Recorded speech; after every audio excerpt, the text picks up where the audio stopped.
Pemerintah memperpanjang masa pengumpulan syarat administrasi bagi pengusaha yang mengikuti teks amnesti hingga Desember 2016.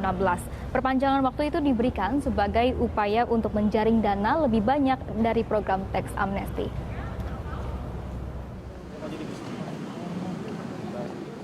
Puluhan pengusaha besar Indonesia datang ke Istana Kepresidenan Kamis malam. Kehadiran para pengusaha ini memenuhi undangan Presiden Joko Widodo untuk membahas program teks amnesti. Menteri Keuangan Sri Mulyani mengungkapkan dari hasil pertemuan itu, pemerintah bersetuju memperpanjang masa pengumpulan syarat administrasi bagi para pengusaha yang mengikuti teks amnesti hingga Desember 2016.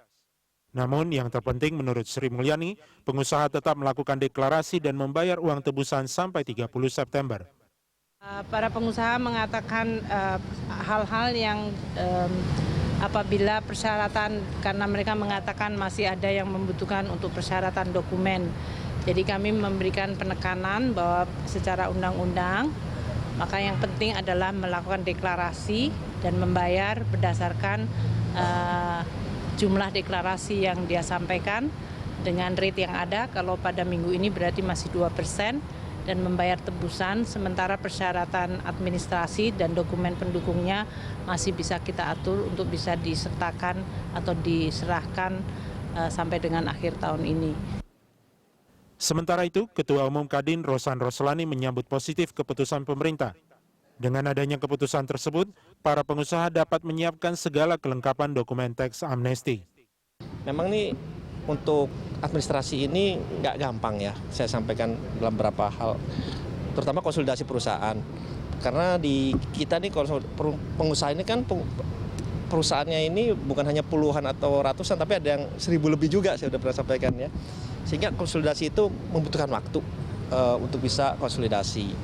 Nah, yang kedua juga masalah banyak yang mudah masuk ke pasar modal, ke perusahaannya sendiri. Tapi kan untuk proses pasar modal, pemanggilan RUPS-nya itu aja kan udah 1 kali 14 hari, udah 28 hari gitu ya. Kemudian juga kan PMK-nya terutama seperti SPV juga baru keluar belum lama. Jadi memang ada beberapa hal yang membuat masalah administrasi ini jadi mundur gitu. Tapi alhamdulillah lah, paling tidak tadi administrasi sudah disetujuin. Rosan juga menyatakan bahwa Kadin berencana akan bersama-sama mendaftar dalam program teks amnesti pada 27 September 2016 mendatang. Nurulita Rianto Triutomo, Berita 1, Jakarta.